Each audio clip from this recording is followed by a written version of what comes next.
সুলতান মাহমুদ গজনবী চোখের পানি ফেলে ফেলে কাঁদতেছে, আল্লাহ আজকে শরম দিয়েন না, লজ্জা দিয়েন না, আল্লাহ আজকে শরম দিয়েন না, বিজয় দেন, আল্লাহ শরম দিয়েন না। এইভাবে তিনি কান্না করতেছিলেন। দীর্ঘ সময় তিনি কান্না করলেন, দোয়া করতে লাগলেন। সেনা প্রধান এসে দৌড়ায় বলল, হুজুর সুখের সংবাদ আছে, যুদ্ধের মোড় ঘুরে গেছে, সোমনাথের সিংহ দরজা আমরা দখল করেছি, ভেঙে ফেলেছি, আমাদের বিজয় দ্বার প্রান্তে। একবার জোরে বলা যাবে আল্লাহু আকবার, চিৎকার করে বলেন আল্লাহু আকবার। বিশ্ববিখ্যাত আল্লাহর ওলি আবুল হাসান খেরকানি রাহমাতুল্লাহ আলাইহি জীবন থেকে আজকে আপনাদেরকে শোনাচ্ছি। হযরত আবুল হাসান খেরকানি রাহমাতুল্লাহ আলাইহি সুদূর খেরকান বর্তমান ইরানের একটা অঞ্চলের নাম খেরকান। এই খেরকানে তিনি বসে বসে মুরাকাবা মুশাহাদা করছিলেন। সুদূর আফগানিস্তানের, বর্তমানে আফগানিস্তানের রাজধানীর নাম কাবুল। এই আফগানিস্তানের রাজধানী কাবুলের একটা এলাকা নাম আছে গজনি। এখনো সেই গজনি গেট লেখা আছে, একটা এলাকা গজনি গেট। এই গজনি সাম্রাজ্যের যিনি প্রধান ছিলেন তার নাম ছিল সুলতান মাহমুদ গজনবী রাহমাতুল্লাহ আলাইহি। বিরাট বড় প্রতাপশালী একজন সুলতান ছিলেন, এমন বীর যোদ্ধা জেনারেল ছিলেন। মুসলমানদের এত বড় জেনারেল পৃথিবীতে আরো কোনো মা জন্ম দিতে পারবে কিনা আমার জানা নাই। এত যুদ্ধ জীবনে করেছেন, কোন যুদ্ধে তিনি কোনদিন হারেন নাই। কিন্তু মনে রাখবেন উনি কাট্টা সুন্নি মুসলমান ছিলেন। একবার জোরে বলা যাবে কি মারহাবা। জীবনে তাহাজ্জুদ কাজা করেন নাই, তাহাজ্জুদ কথা বল না, তাহাজ্জুদ কাজা করেন নাই। সুলতান মাহমুদের জীবনী না জানাইলে আপনি বুঝবেন না উনি কত বড় আশিক রাসূল ছিলেন। একদিন সুলতান মাহমুদ গজনবী রাজ দরবারে বসা, একটা তলবে এসে বলতেছে, সুলতান আপনি আমার কাছে দেনা আছেন, ঋণী আছেন। সুলতান মাহমুদ গজনবী বললেন, বেটা আমি তোমার কাছে কি ঋণ আছি বলো। ছেলেটা ডাকতে বলতেছে, সুলতান আমি আপনার কাছে 5000 দিরহাম পাই। বলে কি করে তুমি 5000 দিরহাম পাও, প্রমাণ দাও। বলে সুলতান আল্লাহর নবী আল্লাহর হাবিব আপনাকে আমাকে 5000 দিরহাম দেওয়ার হুকুম প্রদান করেছেন। সুলতান মাহমুদ গজনবী ডাকতে বলতেছে, বেটারে 5000 দিরহাম আমি তোমাকে দিব, আল্লাহর নবী আমাকে হুকুম দিয়েছেন, তার প্রমাণ কি?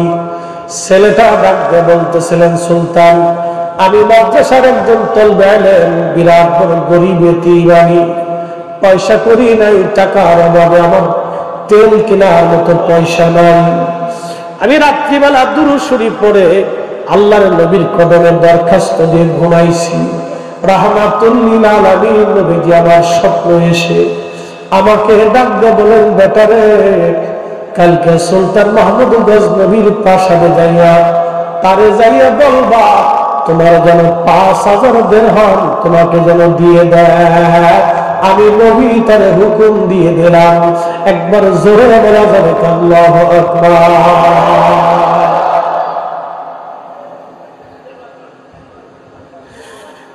সাতকের মুসলমান খুবই মনোযোগ দিয়ে শুনে যাবেন। সুলতান মাহমুদ গজনবী ডাকতে বলে, বেটা আল্লাহর হাবিব আমাকে 5000 দিরহাম তোমাকে দিতে বলেছেন, তার প্রমাণ কি বলো। বলতেছে, সুলতান আমি আমার রসুলকে বললাম, ইয়া রাসূলুল্লাহ আমি যে 5000 দিরহাম চাবো, কিন্তু সুলতান তো প্রমাণ চাবে। আমি কি প্রমাণ দিব যে আপনি আমাকে হুকুম দিয়েছেন? ছেলেটাকে আল্লাহর নবী ডাকতে বলল, বেটারে সুলতান মাহমুদ গজনবীকে যা বলবা প্রত্যেক দিন সুলতান মাহমুদ আমাকে 5000 বার দুরূদ শরীফ করে রাত্রিবেলা আমাকে হাদিয়া পাঠায়। আজকে 7 দিন হলো সুলতান মাহমুদ আমারে কেন দুরূদ হাদিয়া পাঠায় না, জিজ্ঞাসা কইরো, তার কাছে কারণ জানতে চাইও। একবার জোরে বলবেন কি মারহাবা। হয় নাই। উম্মত দুরূদ শরীফ পড়ে কিনা নবীর দরবারে খবর হয়, কথা কম না কেন, ঠিক কিনা? উম্মত দুরূদ পড়লো কিনা আমার রাসূলের দরবারে খবর হয়, আশিক উম্মতের খবর আমার রাসূলের দরবারে হয়।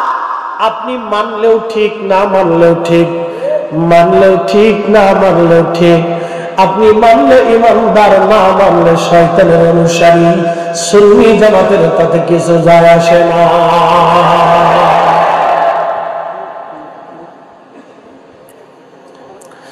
জবাব ছেলেটি ডাক দিয়ে বলতেছে, সুলতান আপনি বলে প্রত্যেকদিন রাত্রিবেলা 5000 বার দুরূদ শরীফ পড়ে আল্লাহর হাবিবকে হাদিয়া পাঠান।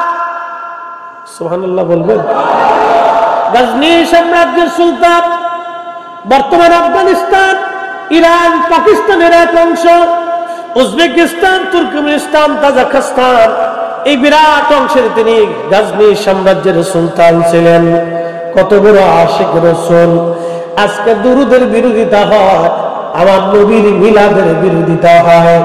যতই বিরোধিতা করো না কেন, আমার আল্লাহর জমিনে, আল্লাহর জমিনে আল্লাহর হাবিবের শান চলবেই চলবে, চলবে, বন্ধ হবে না। হাত উঁচা করে বলেন ঠিক কিনা?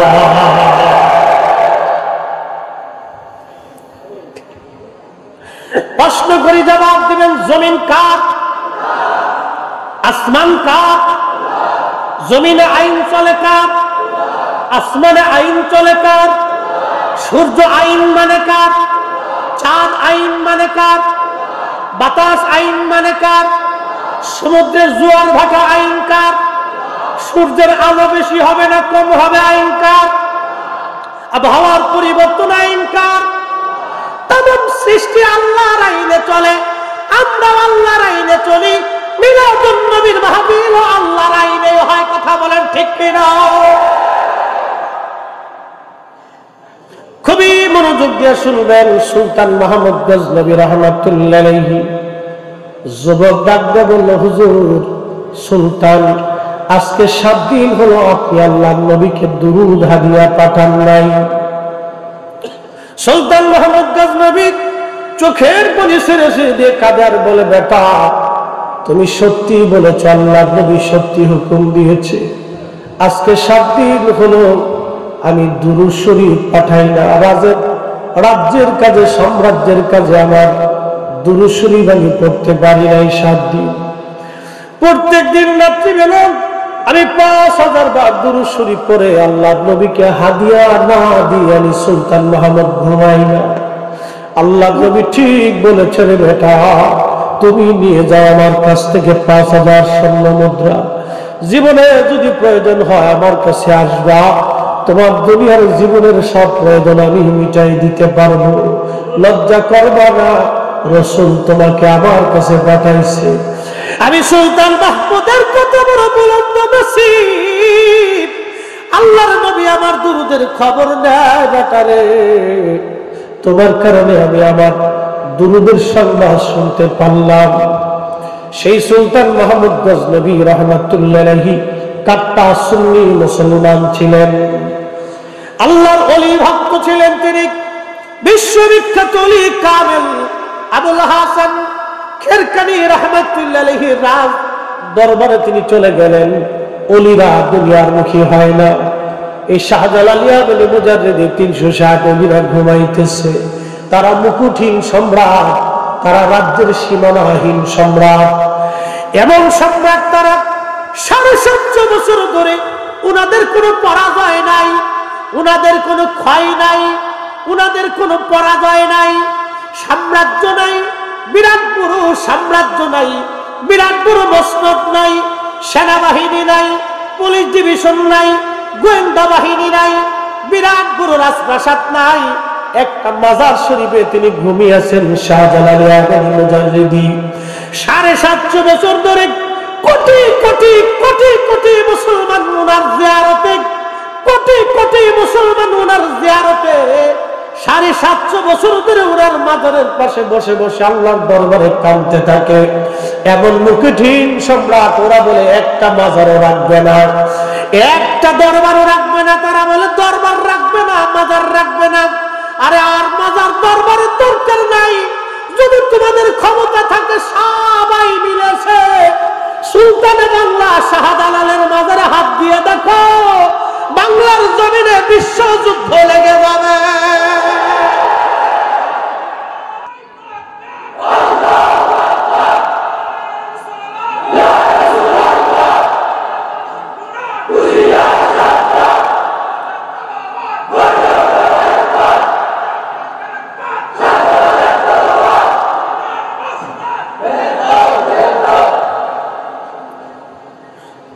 মুসলমানেরা শতকবাসী, আমি বেশি বলি নাই, শুধু একজনের কথা বলে দিলাম।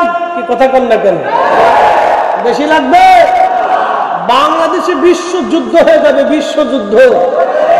কথা কন না কেন? কথাটা বলে এত সহজ, এগুলি স্বপ্নই দেখা যায়, আর খালি বড় বড় ডাব সারা যায়, হ্যাঁ চড়ে শেষ করে ফেলে দেয়।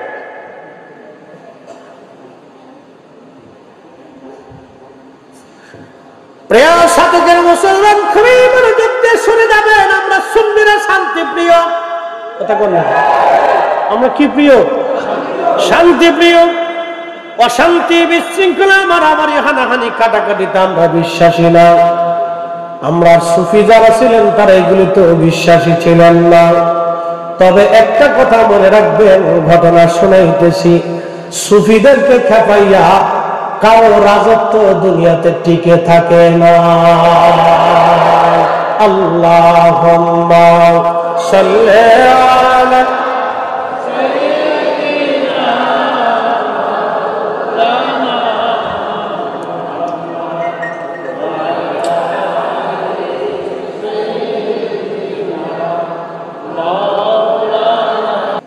শতকের বাগবাড়ির মুসলমান সুলতান মাহমুদ গজনবী চলে গেলেন সুদূর খেরকানে। আবুল হাসান খেরকানি রহমাতুল্লাহ আলাইহির বারগাহে। তিনি আবার ছিলেন হযরত বাইজিদ বুস্তামি রহমাতুল্লাহ আলাইহির পরে। বাইজিদ বুস্তামি রহমাতুল্লাহ আলাইহি বায়াত ছিলেন হযরতে ইমাম জাফর সাদিক রাহিমাহুল্লাহের কাছে। খুব মনোযোগ দিবেন। অনেক বড় দরদের ওলি ছিলেন তারা, আজকের কথা না, বহু আগের কথা। সুলতান মাহমুদ গজনবী গেলেন, যা দেখতেছেন আল্লাহর ওলি মুরাকাবায় জিকিরের হালতে বসা। খুবই মুরাকাবা জিকিরের হালত। আল্লাহর ওলি বসে আছেন, কাঁধের পিছন দিক থেকে ধীরে ধীরে হুজুরকে বাতাস দিচ্ছে। সুলতান মাহমুদ গজনবী কোনো কথা নাই, চুপচাপ বসে আছেন তিনি। কারণ হুজুরের মুরাকাবা ভাঙবেন, যদি বেয়াদবি হয়, আল্লাহর ওলি যদি কষ্ট পায়।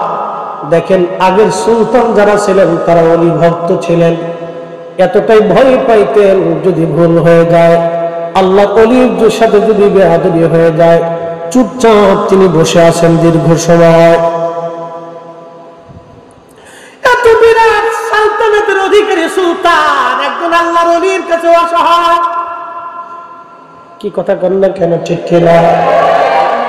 আল্লাহর ওলির কাছে তিনি অসহায়, চুপচাপ বসে আছেন, কোনো কথা নাই। অনেক সময় পরে খাদেমকে ডাক দিয়ে বললেন, আল্লাহর বান্দা, আমি সুদূর আফগানিস্তানের গজনি থেকে আসছি। সুলতান মাহমুদ গজনবী, আমি গজনির সাম্রাজ্যের সুলতান, আল্লাহর ওলির খেদমতে আসছি। দয়া করে হুজুরকে একটু অবহিত করেন, আমি দোয়া নেওয়ার জন্য আসছি। খাদেম হুজুরের মুরাকাবা ভেঙে দিলেন। আবুল হাসান খেরকানি রাহিমাহুল্লাহ ডাক দিয়ে বললেন, বেটা মুরাকাবা কেন ভাঙলা? বলে, হুজুর, গজনি সাম্রাজ্যের সুলতান মাহমুদ গজনবী আপনার কদমে আসছেন দোয়া নেওয়ার জন্য, ইজাজতের জন্য। আল্লাহর ওলি ধমক দিয়ে বলেন, বেটা দুনিয়ার কুকুরকে বের হয়ে যেতে কর, আমার কাছে কেন আসছে এটা বের করে দেখে আমার থেকে। ও কেন আসছে বের হয়ে যেতে কর, ওর সাথে আমার কোনো কথা নাই, বের হয়ে যেতে বল। সুলতান মাহমুদ গজনবী খুব বিচক্ষণ ছিলেন। সামনে এসে আস্তে করে হুজুরের সামনে আদরের সাথে বসে যা বলেন, হুজুর ক্ষমা করে দিবেন, আমি আপনার কাছে দোয়ার জন্য আসছি। বলতেছে, কেন আসছো বলো? বলে হুজুর দোয়ার জন্য আসছি। কি দোয়া চাও তুমি? বলতেছে হুজুর ভারতের একটা বিরাট বড় মন্দির আছে সোমনাথ, এই মন্দির আমি দখল করতে চাই, এই এলাকা আমি দখল করতে চাই। আল্লাহর ওলি বললেন বেটা তুমি এই মন্দির দিয়ে কি করবা? কেন তুমি দখল করতে যাবা? কারণ কি? তোমার কি প্রয়োজনে পড়ছে? বলতেছে হুজুর আমি শুনছি, আমি জানছি আল্লাহর নবী মক্কাতুল মুকাররমায় কাবা শরীফের ভিতরে 360টা মূর্তি ভেঙ্গে ফেলে দিয়েছিল। এই ভাঙ্গা ভগ্নাংশ কিছু অংশ এনে তারা এই মূর্তি বানাইছে। আর তারা বলে নাকি মূর্তি এই মন্দির কেউ দখল করতে পারবে না। তাদের এই ইচ্ছাকে, বিশ্বাসটাকে আমি নষ্ট করে দেওয়ার জন্য, প্রতিহত করার জন্য এবং ওই যে কাবা শরীফ থেকে ভেঙে ফেলে দেওয়া ভগ্নাংশ আমি একবারে চুরমার করে দেওয়ার জন্য আমি আক্রমণ করতে চাই। কিন্তু হুজুর আমার সেনাবাহিনী বিরাট বড় দুর্বল, এত বিরাট সেনাবাহিনীর সঙ্গে আমার এই ছোট্ট সেনাবাহিনী যুদ্ধে পারবে না। আমি আল্লাহ নবীর কাছে আসছি ইজাজত নেওয়ার জন্য, দোয়া নেওয়ার জন্য। আপনি যদি দোয়া করে দেন তাহলে আমি যুদ্ধে জড়াবো, আর দোয়া যদি না করেন তাহলে আমি যাব না। আওয়াজ তুলে বলা যাবে আল্লাহু আকবার।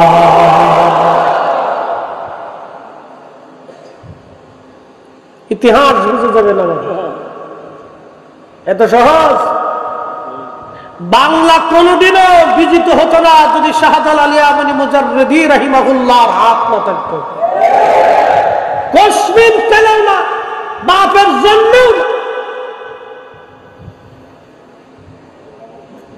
কোন ইতিহাসে সম্ভবই ছিল না যদি শাহজালাল ইয়ামানি মুজাররিদির হাত না থাকতো, যদি ওনার তাসাউফের হাত না থাকতো, যদি ইলমুল কালবের শক্তি না থাকতো, সিফা সালাম নাসিরউদ্দিন সাহেব তলোয়ার এ জমিনে চলতো না, যদি ওনার সেই আল্লাহ প্রদত্ত ক্ষমতা না থাকতো, মুসলিম তো দূরের কথা, মুসলমানের অস্তিত্ব নিয়েই জমিনে সন্দিহান ছিল। অতএব আমাদের ইতিহাস ঐতিহ্যকে সংরক্ষণ করতে হলে আল্লাহর ওলিদের পথ মত আমাদের প্রয়োজন। কথা বলে ঠিক না? ঠিক। প্রিয় সাধকের মুসলমান, হযরত সুলতান মাহমুদ গজনবী রাহিমাহুল্লাহকে আবুল হাসান কিরকানী রাহমাতুল্লাহ আলাইহি দোয়া করলেন। দোয়া করার পরে তিনার গায়ের ভিতর থেকে জুব্বাখানা করলেন। জুব্বাটা জায়গায় জায়গায় তালি দেওয়া ছিল, সিরা ছিল, মোটা সুতার বানানো কম্বলের মতো জুব্বা, মোটা। খুলে দিয়ে বললেন বেটা জুব্বাখানা নিয়ে যাও, যাও জুব্বাখানা নিয়ে। যদি ওই সময় কঠিন মুসিবতের মধ্যে পড়ে যাও, আমি জুব্বাখানা তোমারে দিয়ে দিলাম। জুব্বাখানা তুমি আল্লাহর দরবারে ওযু করে নামাজ পড়ে যদি যুদ্ধে তুমি বিপদের মধ্যে পড়ো, এই জুব্বাখানা হাতের মধ্যে নিয়ে আল্লাহকে বলবো আল্লাহ জুব্বার মালিক যদি তোমার পছন্দ হয়, আল্লাহ এই জুব্বার মালিককে তুমি যদি ভালোবাসো, তোমার যদি পছন্দের ভালোবাসার হয়, তাহলে এই জুব্বাখানা ধরে তোমার দরবারে হাত বাড়াইছি। সুলতান মাহমুদ তুমি আল্লাহর কাছে যা যা মন চাই চাবা, আল্লাহর ইচ্ছায় আশা করে আমার মালিক তোমারে খালি ফেরাবে না। জোরে বলা যাবে কি মারহাবা।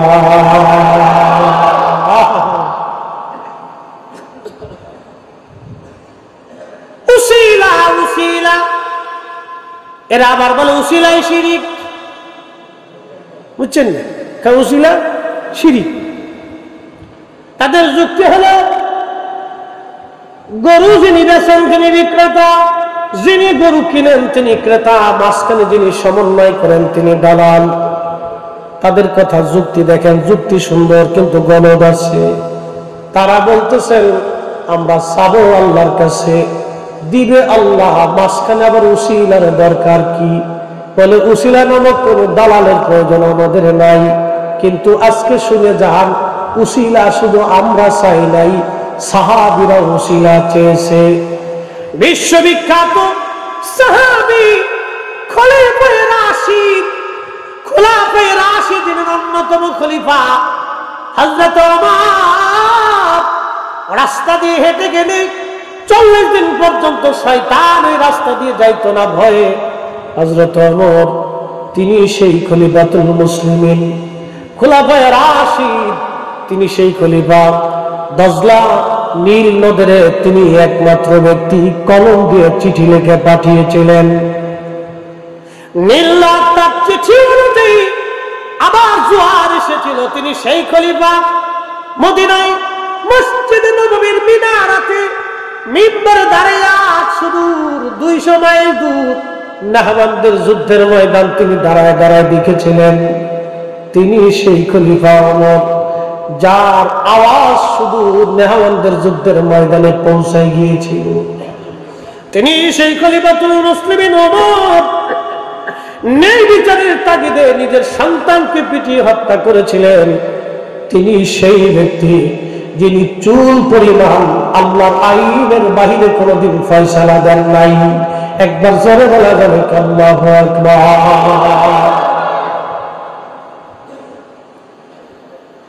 আমাদের আমির উমরারা যদি বেনামাজি হয়, আমির উমরারা যদি সৎ না হয়, তাহলে আমাদের দুঃখের কোনো শেষ নাই। হযরত আমিরুল মুমিনিন ওমর রাদিয়াল্লাহু আনহু তিনি সেই ব্যক্তি। মদিনা মুনওয়ারায় কোনো বৃষ্টি নাই, বৃষ্টির দারুণ অভাব হয়ে পড়ল। লোকেরা এসে বলল, আমিরুল মুমিনিন বৃষ্টির বড় অভাব, আপনি দয়া করে বৃষ্টির জন্য দোয়া করেন। হযরত ওমর দোয়া শুরু করলেন। বর্ণনাকারীর আমি সাহাবী খাদিমুর রাসূল হযরত আনাস রাদিয়াল্লাহু আনহু বলতেছেন, হযরত ওমর রাদিয়াল্লাহু আনহু তিনি দোয়া করতেছিলেন, ওয়া ইন্না কুন্না নাতাওয়াসসালু বিআম্মিন নবিয়িনা, ওগো রব, এখন তোমার নবীজির চাচার উসিলা ধরে দোয়া করতেছি, দয়া করে আপনি আমাদেরকে বৃষ্টি দেন। হযরত ওমর দোয়া করে, আল্লাহ তোমার নবীজির চাচা আব্বাস রাদিয়াল্লাহু আনহু উসিলা ধরলাম, আল্লাহ আকাশ থেকে বৃষ্টি দেন। হযরত রাবি খাদিমুর রাসূল আনাস বলতেছেন, ক্বালা ফায়াসকুন, আমি দেখলাম আল্লাহর আকাশ থেকে অজর দ্বারা বৃষ্টি নামা শুরু হয়ে গেল। একবার জোরে বলা যাবে আল্লাহু আকবার। তাহলে বলেন উসিলা আসে না নাই? যদি উসিলা শিরক হয় তাহলে সাহাবীরা আগে শিরক করছে। আরে উসিলা করে সাহাবী যদি শিরক করে, আমরা সুন্নি মুসলমান সাহাবীদের মতই করতে রাজি আছি। কথা বলেন ঠিক না বেঠে? হযরত আবুল হাসান কিরকানি জুব্বা দিয়ে দিলেন। সুলতান মাহমুদ গজনবী সুদূর গজনি থেকে ভারতে এসে সোমনাথ আক্রমণ করলেন। বুঝতে পারতেছেন কত কঠিন যুদ্ধ। সনাতন বাহিনী তৎকালীন সময়কার বিরাট বড় ভারতীয় সেনা, লক্ষ লক্ষ সৈন্যরা জীবন দিয়ে যুদ্ধ করতেছে। তারা তাদের স্থাপনা, তাদের মন্দির রক্ষা করার জন্য যুদ্ধ চলে। আর সুলতান মাহমুদ গজনবীর বক্তব্য হলো, কাবা শরীফ থেকে আমার নবীজি যেই মূর্তি ভেঙে ফেলে দিয়েছে, এই মূর্তি কোথাও পৃথিবীতে আমরা বসতে দেব না। কঠিন যুদ্ধ, মাসের পর মাস, জীবনের পর জীবন, রক্তের পর রক্ত পড়ে যাচ্ছে। কঠিন জিহাদে এক পর্যায়ে সুলতান মাহমুদ গজনবীর সেনা প্রধান এসে বললেন, সুলতান, মন বলতেছে যুদ্ধের ময়দানে টিকে থাকা সম্ভব না। আমার অল্প সৈন্য দিয়ে এত বড় বাহিনীর সঙ্গে লড়াই সম্ভব হচ্ছে না। আমাদের সৈন্যদের মনোবল ঝিমিয়ে গেছে। মন বলতেছে এই বছর আমাদের সৈন্য ফিরে যেতে হবে। সুলতান মাহমুদ যুদ্ধের দিক নির্দেশনা দিয়ে তিনি চলে গেলেন তাঁবুর ভিতরে, ওযু করলেন, 2 রাকাত নামাজ পড়লেন। আল্লাহর কোরআন বলতেছে, ইয়া আইয়ুহাল্লাযীনা আমানুস্তাঈনু বিস-সাবরি ওয়াস-সালাহ।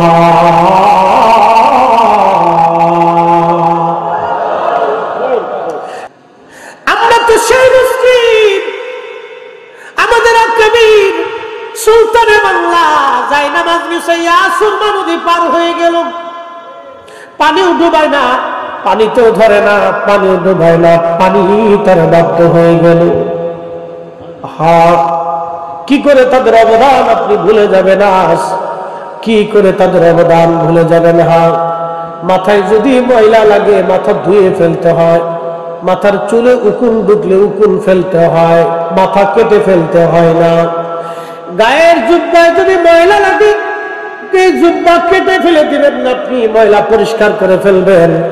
আল্লাহর ওলিদের কিছু কিছু মাজারে বেশরীয় কর্মকাণ্ড হয়, সেটা আমরা দেখবো, পরিষ্কার করা লাগবে, তাই বলে মাজার ভাঙতে দেব না।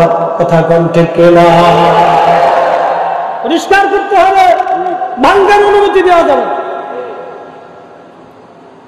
কারণ আজকে ছোটগুলি ভাঙা শুরু করছে, কালকে বড়টায় হাত দিবে তারা, তখন সারা দেশে বিশৃঙ্খলা লাগবে, অশান্তি, যুদ্ধ বিগ্রহ লেগে যাবে, মারামারি দাঙ্গা হাঙ্গামা লেগে যাবে, রক্তপাত হবে, মানুষ মার্ডার হবে। এগুলি অনুমোদন দেওয়া যাবে না। বর্তমান প্রশাসককে আমি বলবো, তারা বাংলাদেশে অশান্তি বিশৃঙ্খলা সৃষ্টি করতে যারা চায়, দ্রুত গতিতে তাদের আইনের আওতায় আনেন, নতুবা আমার দেশের এই সুন্দর সমাজ তারা নষ্ট করে দেবে। কথা বলেন ঠিক কিনা?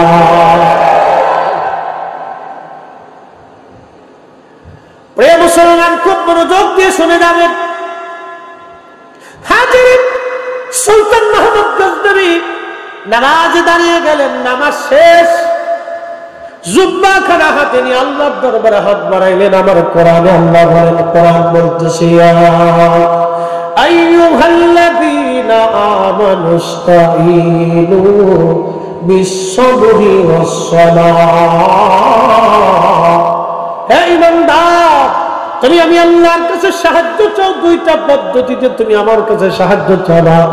এক নম্বর পদ্ধতি হলো তুমি সালাতের মাধ্যমে সাহায্য চাও। বিপদের মধ্যে পড়ে গেছো, মুসিবতের মধ্যে পড়ে গেছো, তুমি নামাজে দাঁড়াও, নামাজে দাঁড়াইয়া নামাজ শেষ করিয়া তুমি আল্লাহর দরবারে হাত বাড়াও। আজকে যারা নামাজের পরে দোয়া করতে দিতে চায় না, তারাই হলো শয়তানের দালাল। ঠিক কিনা? কোরআন বলতেছে নামাজ পড়ে তুমি আল্লাহর সাহায্য চাও। কোরআন বলতেছে নামাজ শেষ করে সালাতের মাধ্যমে তুমি সাহায্য চাও আল্লাহর কাছে। আর সে আমাকে বেদাতি বানিয়ে বলছে।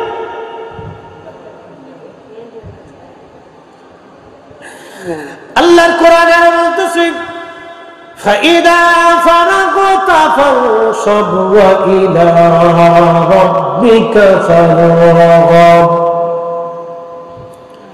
বিশ্ববিখ্যাত তাফসীর ইবনে আব্বাসের ভিতরে রাইসুল মুফাসসিরিন হযরত আব্দুল্লাহ ইবনে আব্বাস রাদিয়াল্লাহু আনহুমা তিনি আয়াতের তাফসীর করতে যায় লেখেন, فَإِذَا فَرَغْتَ مِنَ الصَّلَاةِ الْمَكْتُوبَةِ। আল্লাহর কোরআনে আমার রব, আমার মালিক আল্লাহ বলতেছেন, হাবিব আপনি যখন নামাজ থেকে ফারেগ হবেন, ফরজ নামাজ থেকে আপনি যখন ফারেগ হবেন, ফানসাবু ওয়া ইলা দুআ, আপনি দোয়ার মাধ্যমে আল্লাহর দরবারে মনোনিবেশ করেন। কোরআনে ফয়সালা নামাজের পরে দোয়া, কোরআনের ফয়সালা নামাজের পরে দোয়া, নামাজের পরে দোয়া।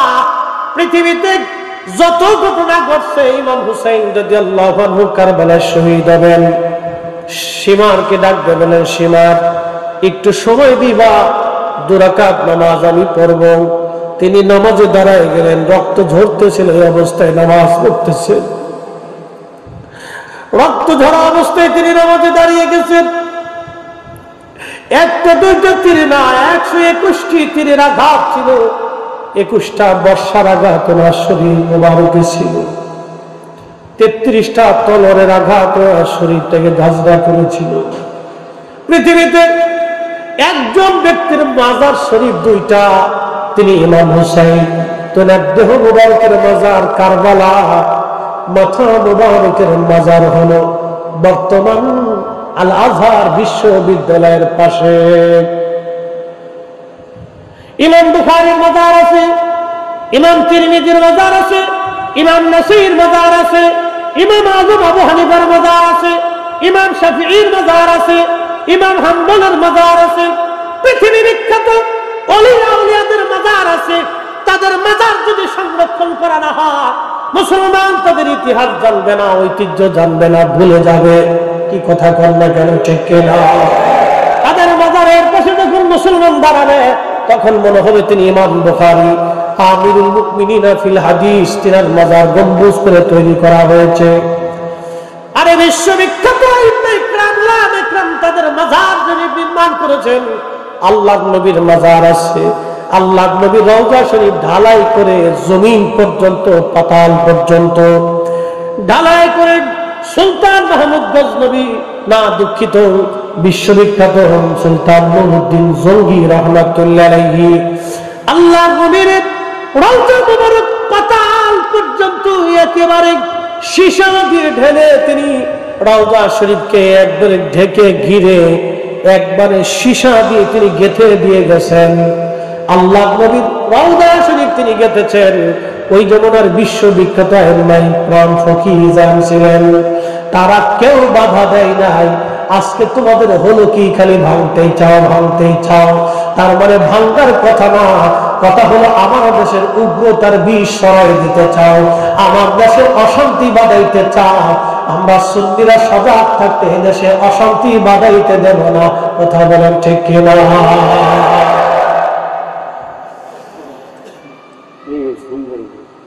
এগুলো এক ধরনের বিশৃঙ্খলা সৃষ্টি করে, অন্য কিছু না। যার যার কাজ শেষে করে, কোনো অসুবিধা নাই। তবে হ্যাঁ, উলামা ইকরামের দায়িত্ব, কোনো মাজারে বেসরি যদি কাজ হয়, তাহলে সর্বোপরি আলেমদের কাজ হলো সবাই এক জায়গায় বসবে। সব ঘরানার আলেম, সব ঘরানার আলেম সবাই বসবে। সমস্ত ঘরানার আলেমরা এক জায়গায় বসবে, সবাই সবাইকে দাওয়াত করবে, এক জায়গায় বসে বলবে, অমুক মাজারে এই কাজ হয়, আসেন আমরা সেটাকে পরিষ্কার করি। সেই জন্য তারা তাদের কমিটিকে ডাকবে, এক জায়গায় বসাবে, বসাইয়া তাদেরকে সুন্দর করে পরামর্শ দিয়া মাজার থেকে বেসরকারি কাজগুলি সরাই দেওয়া, এটা আলেমদের দায়িত্ব। মারামারি কাটাকাটি বাধাই দেওয়া আলেমের কাজ না। কি কথা বলেন, ঠিক কিনা? আমাদের কাজ না। হযরত ইমাম হুসাইন রাদিয়াল্লাহু আনহু তিনি নামাজে দাঁড়িয়ে গেলেন, রক্ত ঝরতেছিল, তিনি নামাজ ছাড়েন নাই, তখনও নামাজে দাঁড়িয়ে গেলেন, নামাজ পড়লেন। নামাজ শেষ করে তিনি আল্লাহর দরবারে হাত তুলে দোয়া করলেন। সালাতের মাধ্যমে তিনি আল্লাহর সাহায্য চাইলেন। আমাদের কাজ হলো সালাতের মাধ্যমে আল্লাহর সাহায্য কামনা করা। একবার জোরে বলা যাবে কি মারহাবা? সুলতান মাহমুদ গজনবী হাত বাড়াইছে, হাত বাড়িয়ে দিয়েছেন জুব্বাখানা নিয়ে। রাব্বি, আমার মুর্শিদ, তোমার ওলি আবুল হাসান খেরখানি রাহিমাহুল্লাহ, তিনি এই জুব্বাখানা আমারে দিয়া আমাকে বলেছিলেন, বেটা জুব্বা মুসিরাদ, এই তুমি বলবা দোয়াতে, আল্লাহ জুব্বার মালিক যদি তোমার পছন্দ হয় তাহলে আমাকে এটা দাও, সেটা দাও। রব্বুল আলামিন, আজকে আমি হাত তুলেছি এই জুব্বাখানা হাতে নিয়ে, আল্লাহ আজকে আমি হাত বাড়াইলাম। রব্বুল আলামিন, এই জুব্বার মালিক যদি তোমার পছন্দ হয়, এই জুব্বার মালিক যদি তোমার পছন্দ হয়, তাকে যদি তুমি ভালোবেসে থাকো, আল্লাহ এই জুব্বার উসিলা ধরলাম, জুব্বার মালিকের উসিলা ধরলাম। আজকে আমি সুলতান মাহমুদ গজনবী এবং মুসলমানদেরকে পরাজিত করিও না আল্লাহ, শরম দিও না, আজকে বিজয় দিয়ে দাও। আজকে সোমনাথে আমাদের বিজয় দাও, পরাজয় দিও না আল্লাহ। সুলতান মাহমুদ গজনবী চোখের পানি ফেলে ফেলে কাঁদতেছে, আল্লাহ আজকে শরম দিয়েন না, লজ্জা দিয়েন না, আল্লাহ আজকে শরম দিয়েন না, বিজয় দেন আল্লাহ, শরম দিয়েন না। এইভাবে তিনি কান্না করতেছিলেন। দীর্ঘ সময় তিনি কান্না করলেন, দোয়া করতে লাগলেন। সেনা প্রধান এসে দৌড়ায় বলল, হুজুর সুখের সংবাদ আছে, যুদ্ধের মোড় ঘুরে গেছে, সোমনাথের সিংহ দরজা আমরা দখল করেছি, ভেঙে ফেলেছি। আমাদের বিজয় দ্বার প্রান্তে। একবার জোরে বলা যাবে আল্লাহু আকবার, চিৎকার করে বলেন আল্লাহু আকবার। তারা বলেন ওলির দরকার আছে না নাই? আমরা ওলিদের পক্ষে আছি, ওলিদের পক্ষে থাকবো। শাহজালালের জমিন, শাহপরানের জমিন, 360 আউলিয়ার জমিন, আল্লাহর ওলিদের জমিনে ওলিদের দেওয়া ইসলাম এদেশেই চলবে। হাত উঁচা করে বলেন ঠিক না বেঠে?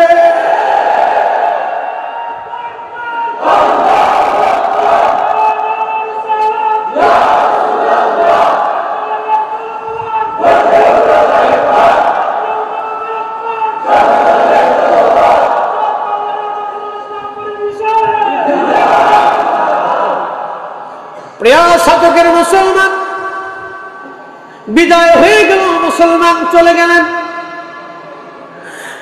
রাত্রিবেলা সুলতান মাহমুদ গজনবী নিজের তাঁবুর মধ্যে ঘুমিয়ে পড়েছেন, স্বপ্ন দেখতেছেন। আল্লাহর ওলি হযরত আবুল হাসান খেরকানি রাহমাতুল্লাহ আলাইহি স্বপ্নে আসলেন। এসে বলতেছে, সুলতান মাহমুদ গজনবী, বলো আমার জুব্বা তুমি কোন দামে বিক্রি করলা? তুমি যে জুব্বা বেচছো, কোন দামে বেচছো? দাম কি দাম পাইছো? কি দামে তুমি জুব্বা বিক্রি করলা? সুলতান মাহমুদ গজনবী দেখে বলতেছে, হুজুর, জুব্বা আমি জুব্বার উসিলা ধরে আজকে সম্রাট বিজয়ের দোয়া করেছিলাম, আল্লাহ বিজয় দান করেছেন। সুলতান মাহমুদকে আবুল হাসান কিরকানি রাহমাতুল্লাহ আলাইহি বললেন, বেটা বড় ভুল করে ফেলছো, এত কম দামে কেন আমার জুব্বা তুমি বিক্রি করলা? কারণ কি? আরে সুলতান, বিজয় না চাইয়া তুমি যদি আল্লাহর কাছে বলতে, আল্লাহ সোমনাথে যত বিধর্মী আছে সবাইকে তুমি আজকে মুসলমান বানায় দাও, তোমার বাকি যুদ্ধ করা লাগতো না, আজকে সারা এলাকায় মুসলমান আল্লাহ বানায় দিতে। একসাথে ধরে বলেন আল্লাহু আকবার। তাহলে ওলির দরকার আছে না নাই? ওলি লাগবে কিনা? ওলির পক্ষে আসে কিনা? আপনি থাকলেও আল্লাহর ওলি, না থাকলেও আল্লাহর ওলি। প্রিয় মুসলমান, খুবই মনোযোগ দিয়ে কথাগুলি শুনে যাবেন আজ। এই জন্য আমাদেরকে আল্লাহর ওলিদের পথের প্রতীক হওয়া লাগবে। তাদের পথের পথিক যদি আমরা হতে পারি, জীবন আমাদের ধন্য হয়ে যাবে, জীবন আমাদের বুলন্দ হবে। এই উপমহাদেশের অন্ধে অন্ধে ইসলামের সুমহান বাণী ছড়িয়েছেন তেনারা সুফিরা। সুফি যদি না হতো এই জমিনে ইসলামের অস্তিত্ব খুঁজে পাওয়া মুশকিল ছিল। সুফিদের বিরাট বড় অবদান। অতএব কথায় কথায় বেদাতি, ভণ্ড বলে গালি দেওয়া, এইগুলি হলো শয়তানের প্ররোচনা। কথা বলেন ঠিক কিনা? কথায় কথায় ভণ্ড, কথায় কথায় বেদাতি, কি কথা বলেন ঠিক কিনা? কোথায় কোথায় ভণ্ড, কোথায় কোথায় বেদাতি। প্রিয় উপস্থিতি, হ্যাঁ, আমরা নির্মল ইসলামের ছায়াতলে আসছি। তিনাদের বিরাট বড় অবদান, আমরা তাদের ভুলব না। তাদের জিয়ারত আমাদের দরকার, কিন্তু সেই জিয়ারতটা আমরা সুন্নত পদ্ধতিতে শরীয়তের আইন মোতাবেক আমরা করব। যদি শরীয়তের আইনে রেখে তাদের জিয়ারত আমরা করি, তাহলে তারাও খুশি হবে, আমরাও খুশি হবে। আমরা শরীয়তের বাহিরে যাব না, সুন্দর পদ্ধতিতে আমরা সুন্নত তরিকা অনুযায়ী তাদের জিয়ারতে যাব, তাদের সাক্ষাৎ করব, তাদের জন্য দোয়া করব। আল্লাহ আমাদের প্রত্যেকের তৌফিক দান করুন। প্রিয় শতকের মুসলমান, আমি কোরআন শরীফ থেকে সর্বপ্রথম যে আয়াত পড়েছিলাম সে আয়াতের দিকে চলে যাই। আল্লাহর কোরআন বলতেছে, কামা আরসালনা ফীকুম রাসূলাম মিনকুম ইয়াতলু আলাইকুম আয়াতিনা। আল্লাহ বলতেছে, হাবিব আমি আপনাকে পাঠিয়েছি, ফীকুম রাসূলাম মিনকুম, আমি আপনাকে তাদের মধ্যে পাঠাইলাম রাসূল বানাইয়া। অন্য আয়াতে আল্লাহ বলেন, আইয়ুহান নাবিয়্যু ইন্না আরসালনাকা শাহিদ, হে নবী আমার বন্ধু আপনাকে পাঠিয়েছি আমি আল্লাহ সাক্ষী বানায়া শাহিদ বানায়া। অন্য আয়াতে আল্লাহ রাব্বুল আলামিন কোরআনে বললেন ওমা আরসালনাকা ইল্লা রাহমাতাল লিল আলামিন, আপনাকে तमाम সৃষ্টির রহমত বলে আমি আল্লাহ আপনাকে পাঠিয়েছি, तमाम জগতের রহমত বলে আমি আল্লাহ আপনাকে পাঠাইছি। আল্লাহ তার রাসূলকে পাঠাইলেন বিভিন্ন কারণে, বিভিন্ন কারণ দিয়ে আল্লাহ পাঠাইলেন। একটা কারণ হলো শাহিদ, সাক্ষী বানাইলেন। 2 নম্বর কারণ হলো মুবাশশির, সুসংবাদ প্রদানকারী করে আল্লাহ পাঠাইলেন। 3 নম্বর নাযীরা, আল্লাহ ভীতি প্রদর্শনকারী হিসেবে পাঠাইলেন। 4 নম্বর দাঈয়ান ইলাল্লাহ, আল্লাহর দিকে তিনি আহ্বানকারী হিসেবে আল্লাহ তারে পাঠাইলেন। 5 নম্বর আল্লাহ বলেন ওয়াসিরাজান মুনীরা,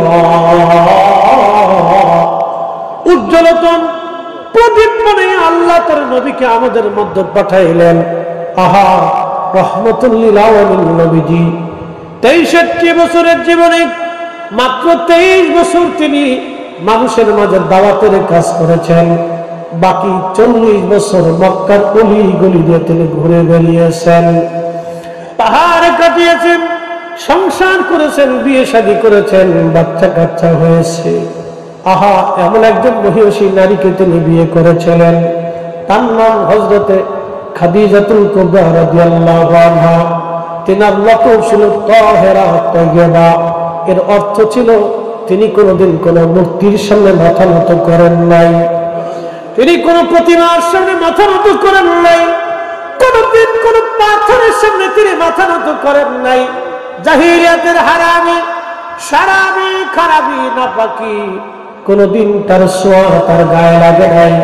তিনি আমাদের মা হযরতে আম্মা জান খাদিজাতুল কুবরা 40 বছর তিনি মক্কার অলিগলি দিয়ে কাটাইলেন, ছাগল চড়াইলেন, দুম্বা চড়াইলেন। আল্লাহ কোরআন নাযিল করলেন 40 বছর বয়সে। এই কোরআন শরীফ নাযিল করার পরে রহমতের নবী মানুষের দ্বারে দ্বারে কালেমার দাওয়াত দিয়েছেন, গোপনে দিয়েছেন, প্রকাশ্যে দিয়েছেন। তিনি কালেমার দাওয়াত দিলেন।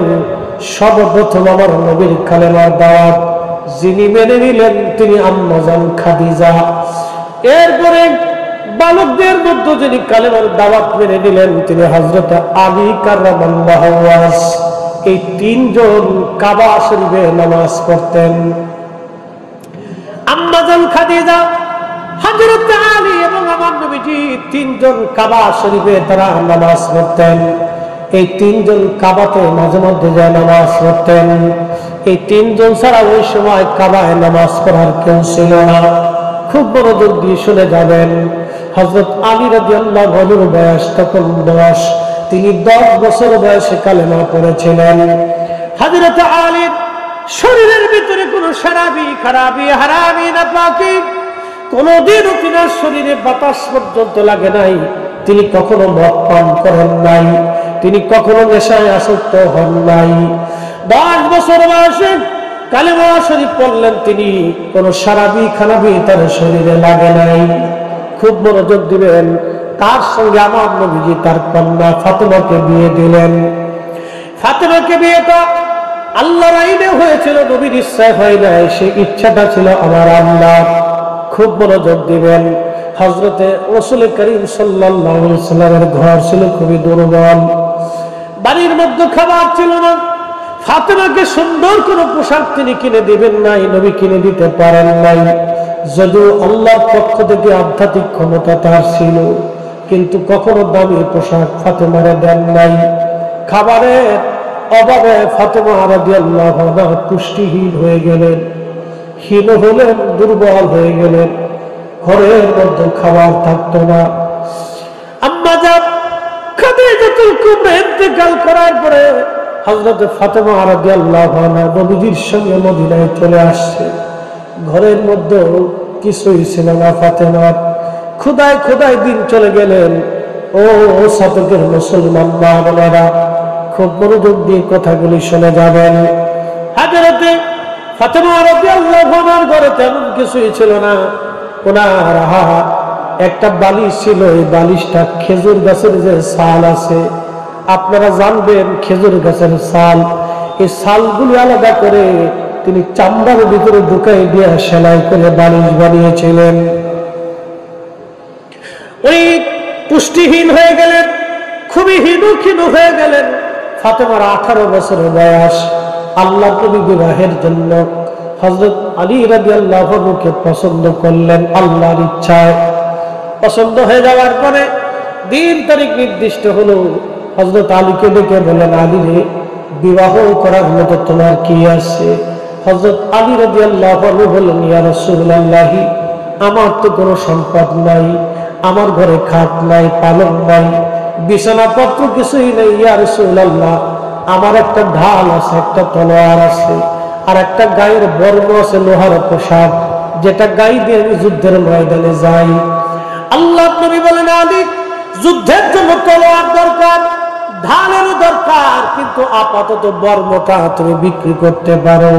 হযরত আলী রাদিয়াল্লাহু আনহু বর্মটা বিক্রি করার জন্য গেলেন। লোহার পোশাক বিক্রি করে দিলেন তিনি, কিন্তু লোকেরা দাম চায়, দাম বলে মাত্র 3 দিরহাম। হযরত উসমান রাদিয়াল্লাহু আনহু দেখলেন, আলী রে, তোমার বর্মের দাম কত? বলে লোকেরা 3 দিরহাম দেয়, বাকি দিরহাম দেয় না। আমি 3 দিরহাম দিয়ে ফাতেমারে কেমনে বিয়ে করব? কি করে সদাইপাতি করব? দেনমোহর আমি দেব বলেন। হযরত উসমান গনি রাদিয়াল্লাহু তাআলা আনহু তিনাকে প্রায় 280 দিরহাম দিয়ে তিনি বর্মটা কিনে নিলেন। একবার জোরে বলা যাবে কে মারহাবা? একসাথে বলেন আল্লাহু আকবার। আমরা বিবাহকে কঠিন করে ফেলেছি, বিয়ে শাদীকে কঠিন করে ফেলেছি, বিয়েটাকে সহজ করে দিতে হবে। হযরত উসমান গনি রাদিয়াল্লাহু আনহু কিনলেন, হযরত আলী বিক্রি করে চলে যায়। উসমান রাদিয়াল্লাহু আনহু ডাক দিয়ে বলেন, আলী রে, দাঁড়াও, এই বর্মটা তোমাকে আবার আমি হাদিয়া দিয়ে দিলাম, কারণ যুদ্ধের ময়দানে বর্মের দরকার আছে। হযরত আলী বর্মটাও নিয়ে আসলেন, টাকাও নিয়ে আসলেন। কিছু টাকা দিয়ে দেনমোহর ধার্য করা হলো, কিছু অর্থ দিয়ে সুগন্ধি এবং বিবাহের সামানা কেনা হলো। হযরত ফাতেমার সঙ্গে আলীর বিয়ে হলো। আলীর ঘরে ফাতেমা গেলেন। তোশক ছিল না, বালিশ ছিল না, একটা মাত্র কম্বল, গায়ে লাগাইলে মাথা ঢাকে না, মাথা ঢাকলে পা ঢাকে না, পা ঢাকলে মাথা ঢাকে না। কোন রকম হযরত ফাতেমা রাদিয়াল্লাহু আনহার সংসার। উনি খেজুরের ওই ছাল দিয়ে তিনি সেই দিন বালিশ বানিয়েছিলেন। আমাদের বালিশ কত দামি, কত সুন্দর, কিন্তু হযরত ফাতেমার বালিশ ছিল খেজুরের ছাল দিয়ে বানানো, চামড়া দিয়ে বানানো ছিল সেই বালিশ। সেই বালিশ মাথায় দিয়ে দীর্ঘ জীবন চলে গেল ফাতেমা রাদিয়াল্লাহু আনহা।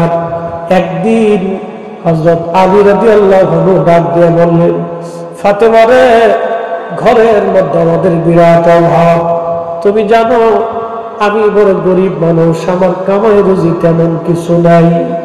ফাতেমা, আল্লাহ নবীর দরবারে গনিমতের মাল আসছে, তুমি যাইয়া কিছু গনিমতের মাল আমাদের জন্য নিয়ে আসো। হযরত ফাতেমা সন্ধ্যা রাত্রিবেলা আল্লাহর হাবিবের হুজরা শরীফে গেলেন, ঘরের দরজার মধ্যে টোকা লাগাইলেন। হযরত উম্মে আইমান রাদিয়াল্লাহু আনহা ঘরের মধ্যে ছিলেন।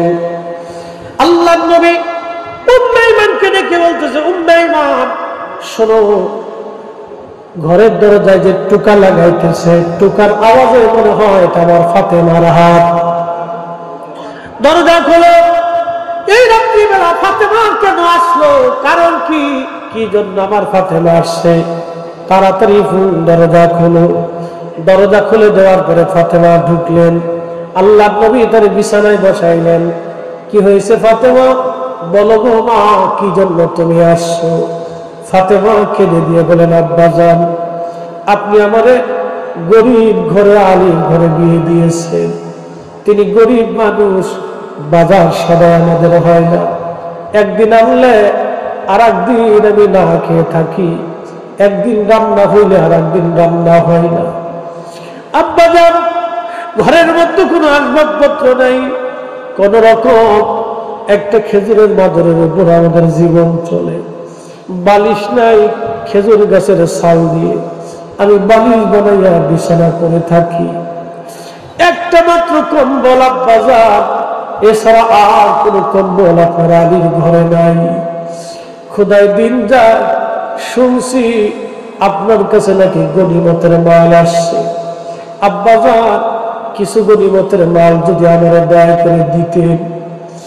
আল্লাহর নবী ডেকে ডেকে বলতেছে, রে ফাতেমা, গনিমতের মাল আমি তোমার দেব না, এটা আমার গরিব উম্মতের জন্য বরাদ্দ করছি।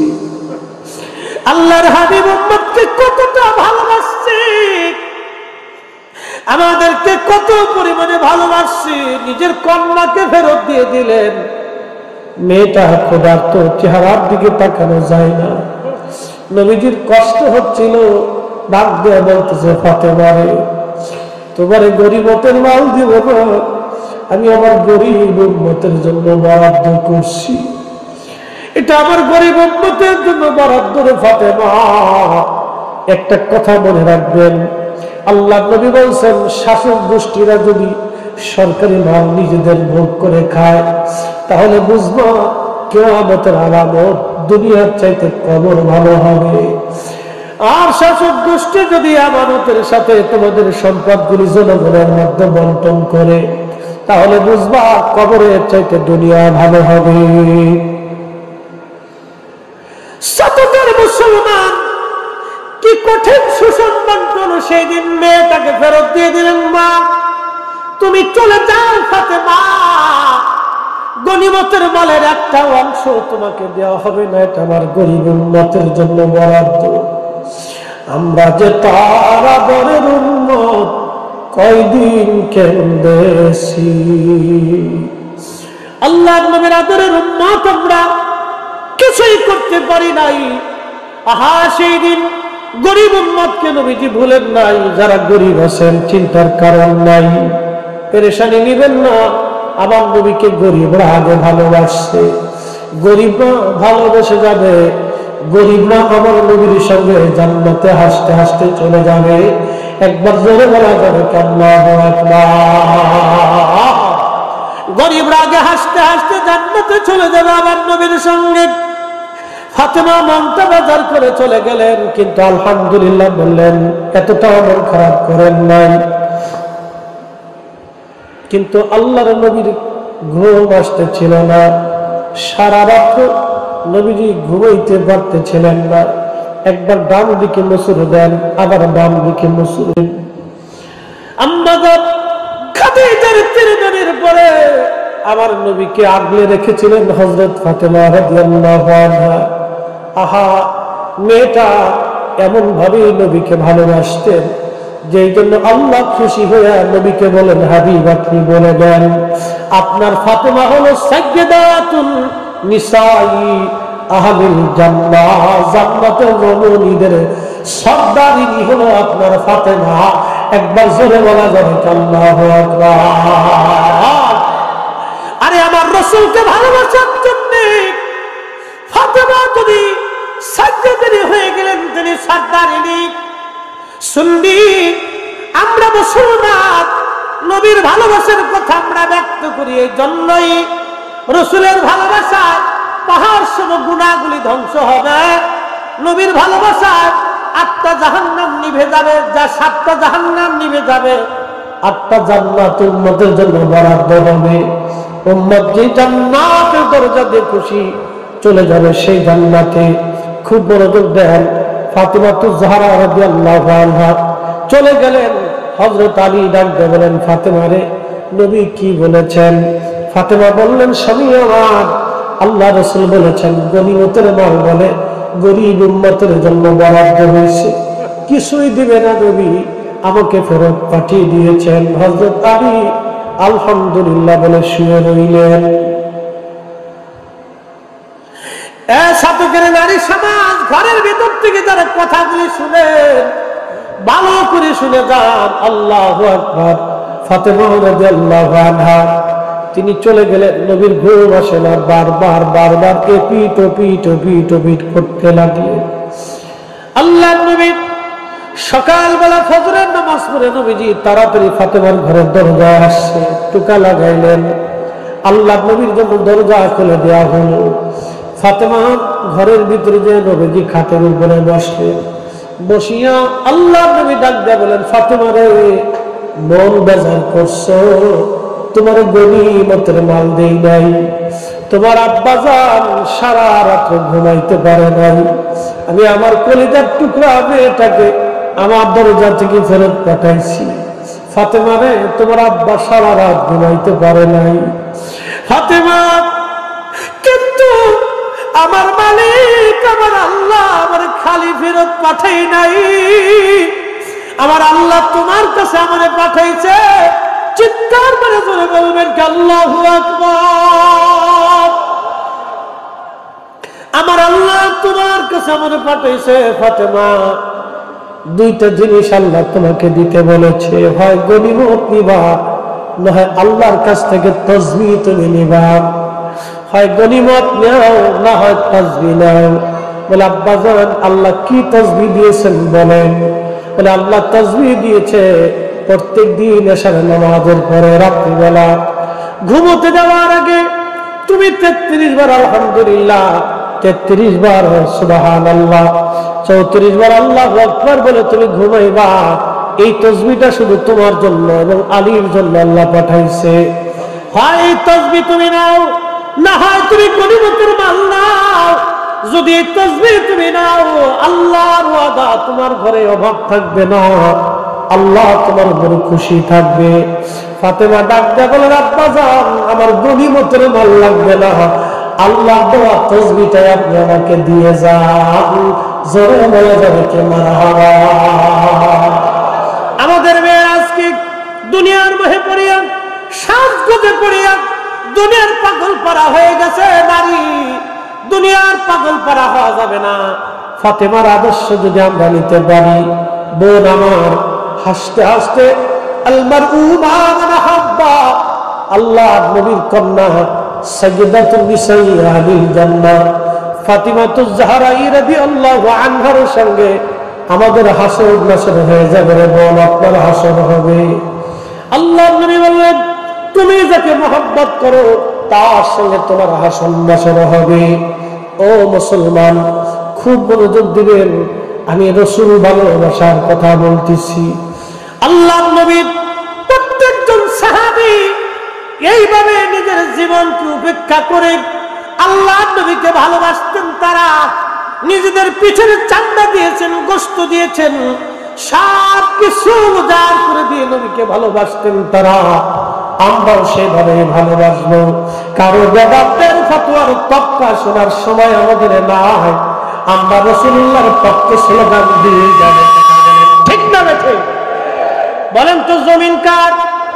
না না হয় না, আর উপরে বলেন জমিন কার, আসমান কার, সব কিছু কার আইনে চলে? জিকির কার, নামাজ কার? জিকির নামাজ সব আল্লাহ, জমিন আল্লাহর, আসমান আল্লাহর, জমিন আল্লাহর। আসমানের নিচে জমিনের উপরে আল্লাহর পরে আরেকজনের জিকির চলে। কোরআন বলতেছে রাফা'না লাকা যিকরাক। হুজুর, ইদা যুকিরতু যুকিরতা মাই। হাবিব, আপনি উম্মতকে জানান, আমি আল্লাহর জিকির যেখানে, আপনি নবীর জিকির হবে সেইখানে। আমি আল্লাহর শান যেখানে, আপনি নবীর শান হবে সেখানে। আমি আল্লাহর স্লোগান যেখানে, আপনি নবীর স্লোগান হবে সেখানে। আল্লাহু আকবার স্লোগান যেখানে, নামে রিসালাতের স্লোগান হবে সেখানে। হাত উঁচা করে বলেন ঠিক না বেঠে? আল্লাহর কোরআনের মাহফিল যেখানে, ঈদে মিলাদুন নবীর মাহফিল হবে সেখানে। কথা বলেন ঠিক কিনা? যদি আল্লাহর আইনে, আল্লাহর জমিনে আল্লাহর আইন চলে, তাহলে আল্লাহর আইনের পরে আরেকজনের আইন চলে, সেটা আমার নবীর আইন, ঠিক কিনা? আল্লাহর পরে আমার নবীর আইন চলে।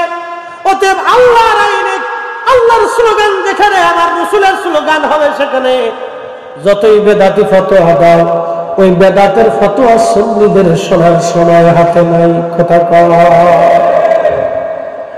প্রিয় সাধকের মুসলমান, খুব মনোযোগ দিবেন। রাসূল করিমের একজন সাহাবী ছিলেন, তার নাম আব্দুল্লাহ জিল বাজাদাইন রাদিয়াল্লাহু আনহু। জীবনে হয়তো নাম শুনেছেন। যুবক, আপনাকে বলতেছি, মদিনার সবচেয়ে বড় ধনাঢ্য ব্যক্তি ছিলেন আব্দুল্লাহ জিল বাজাদাইন রাদিয়াল্লাহু আনহু। তিনি ইসলামের সুশীতল মহান কালেমার পতাকার নিচে চলে আসলেন। পরিবার ছিল ইহুদি। আপনারা জানেন ইহুদিরা বিরাট বড় কঠোর এবং কঠোর। ইহুদিরা কঠোর এবং কঠিন। ইহুদিদের হৃদয় কঠিন, যার কারণে দেখতেছেন ৭৫ বছর ধরে ফিলিস্তিনের মুসলমানদেরকে মারতেছে। আমরা মুসলমানরা অনৈক্যের কারণে আজকে ফিলিস্তিনের মুসলমানরা মার খায়। হাজার হাজার হাজার হাজার ফিলিস্তিনি মুসলমান শহীদ হয়, এমন ভাবে মারতেছে কবর দেওয়ার চিহ্নিত পর্যন্ত করা যায় না। তাদের কবরগুলি দেওয়া হয়, গোশত মেপে মেপে কবর দেওয়া হয়। এইরকম পরিস্থিতি ফিলিস্তিনের জমিনে হয়েছে। সারা আরবের মুসলমান আজকে নীরব, মধ্যপ্রাচ্য আজকে নীরব, মধ্যপ্রাচ্য আজকে নীরব, সৌদি আরব নীরব, আমরা আরব আমিরাত নীরব, কুয়েত কাতার নীরব, জর্দান নীরব, বাহরাইন নীরব। এই সমস্ত আরব রাষ্ট্রগুলি আজকে তারা নীরব। ওরা নীরব হওয়ার কারণে আজকে ফিলিস্তিনের মুসলমানরা মার খায়। ওরা যদি নীরব না হতো তাহলে ফিলিস্তিন স্বাধীন হয়ে যাইত, ফিলিস্তিনের বাইতুল আকসা কাফেরদের অধিকারে যাইত না। কথা বলেন ঠিক কিনা? কিন্তু ইতিহাস শুনে যান, আজকে এই ফিলিস্তিনিদেরকে এক সময় কে রক্ষা করেছিল?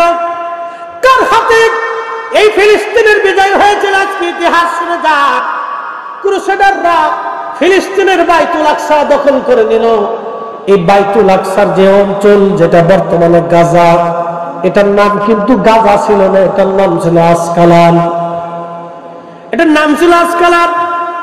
এই আসকালানে খ্রিস্টানেরা দখল করে নিয়ে বাইতুল আকসাতে 1 লক্ষ মুসলমানকে তারা জবাই করলো, 1 লক্ষ মুসলমানের জীবন কেড়ে নিল।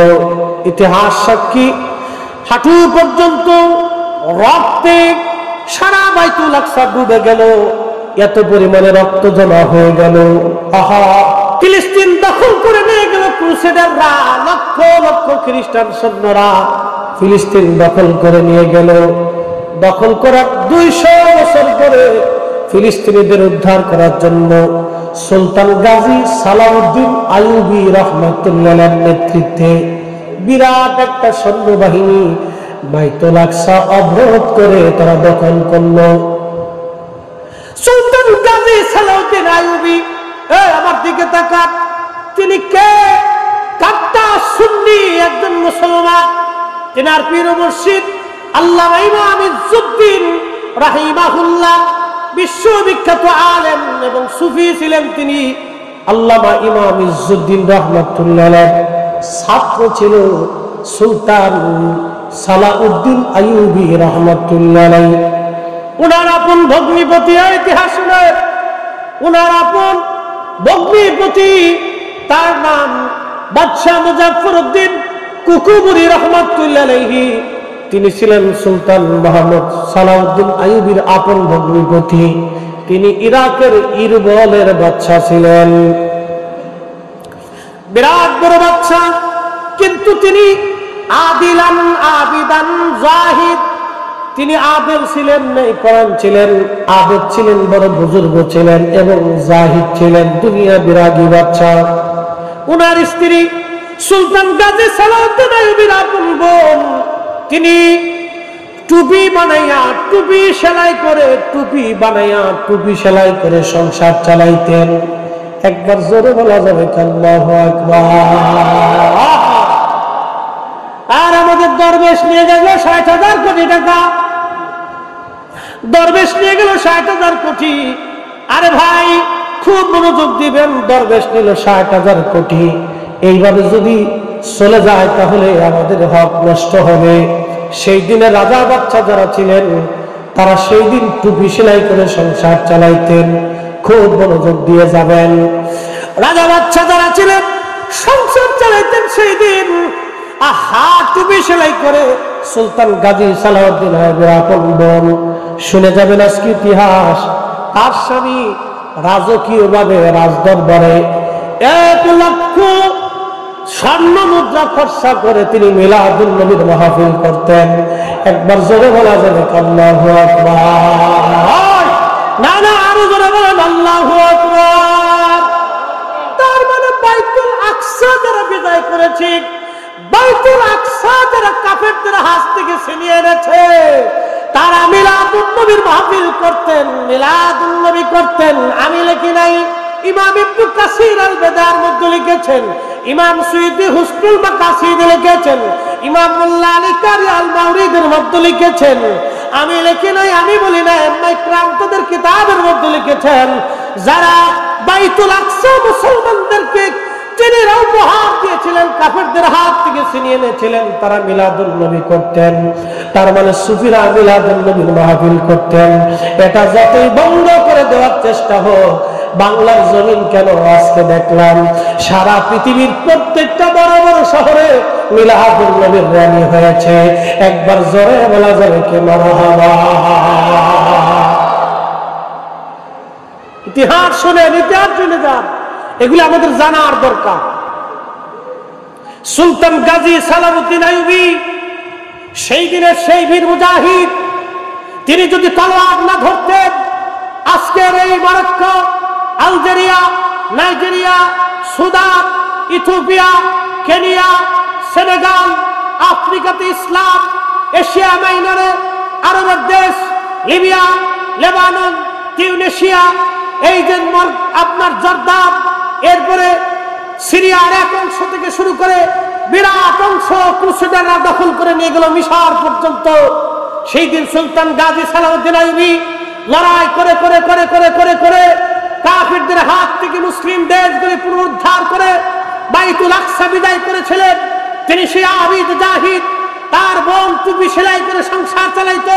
তার স্বামী বিশ্ববিখ্যাত সেই আবিদ বাচ্চা জাহিদ বাচ্চা মুজাফফরউদ্দিন কুকুবরী রাহিমাহুল্লাহ রাজকীয় ভাবে বিশাল আকৃতি করে মিলাদুন নবীর মাহফিল ইন্তজাম করতেন। তারা শুধু আবিদ ছিলেন না, আশিক রাসূল ছিলেন। একসাথে জোরে বলা যাবে মারহাবা। আল্লামা মোল্লা আলী কারি তিনি তিনার কিতাব আল মাওরিদের মধ্যে তিনি আরেকখানা ঘটনা লিখতেছেন। ভারত উপমহাদেশে আরেকজন বাদশা ছিলেন, তার নাম বাদশা হুমায়ুন। নাম শুনছেন না আপনারা? বাদশা হুমায়ুন। এই হুমায়ুন বাদশার ছেলের নাম সম্রাট আকবর, বাবার নাম জহিরুদ্দিন মোহাম্মদ বাবর। এই বাবর ছিলেন আফগানি। বাদশা হুমায়ুন তেনার রাজদরবারে ওই সময়ে নকশবন্দিয়া তরিকার একজন শ্রেষ্ঠতম ওলি ছিলেন। এই আমার দিকে তাকান, রামপুর দরবার, নকশবন্দিয়া সিলসিলা। আরো প্রত্যেকটা ওলিরা কেউ নকশবন্দিয়া, কেউ মুজাদ্দিদিয়া, কেউ কাদেরিয়া, কেউ চিশতিয়া, কেউ আবার চাবু তরিকার সবক আছে। বন্ধু, নকশবন্দিয়ার উজ্জ্বল নক্ষত্র ছিলেন আল্লাহু আকবার সেই জমানার অনেক বড় আলেম খাজা মাহমুদ বাহদাবানি নকশবন্দি রহমাতুল্লাহ আলাইহি। খাজা মাহমুদ বাহদাবানি নকশবন্দি। মোল্লা আলী কারির মতো বিশ্ববিখ্যাত মুহাদ্দিস তিনার কিতাবে তার নাম সম্মানের সাথে লেখছেন। ওই জামানার আরিফ বিল্লাহ অর্থাৎ আল্লাহর পাগল ছিলেন, অনেক বড় আল্লাহর ওলি খাজা মাহমুদ বাহদাবানি নকশবন্দি রহমাতুল্লাহ আলাইহি। তিনি নকশবন্দি তরিকার ওই সময়কার বিরাট বড় আল্লাহ ওয়ালা। তিনি আসলেন ভারতের দিল্লিতে। বাদশা হুমায়ুন তখন তিনার প্রধান ওজির বৈরাম বেগকে বললেন, বৈরাম আপনি একটু যান, হুজুরকে আমার রাজ দরবারে দাওয়াত করে দোয়া করাইতে হবে। বৈরাম গিয়ে বললেন, হুজুর আল্লাহর ওলি আপনাকে দাওয়াত করেছেন বাদশা হুমায়ুন রাজ দরবারে, আপনি একটু দাওয়াত কবুল করে নেন। এবং দাওয়াত কবুল করে নিয়ে আপনি রাজ দরবারে দোয়া করে আসেন। সেই দিন বাদশাহ হুমায়ুনের উজিরকে খাজা মাহমুদ বাহদাওয়ানি নকশবন্দি বললেন, ও উজির আপনি চলে যান, আমি মাহমুদ বাহদাওয়ানি নকশবন্দি কোন রাজ দরবারে দাওয়াত গ্রহণ করি না, কোন রাজার কাছে আমি যাই না, এটা আমার আদতের বাহিরে। হুমায়ুনের প্রয়োজন হইলে তাকে আমার কাছে আসতে বলেন। একবার জোরে বলা যায় কি মারহাবা, জোরে বলেন আল্লাহু আকবার। ওলিরা, ওলি যারা ছিলেন তারা সাম্রাজ্যের জন্য মুখাপেক্ষী ছিলেন না, সাম্রাজ্য আলারা ওলিদের কাছে যাইত।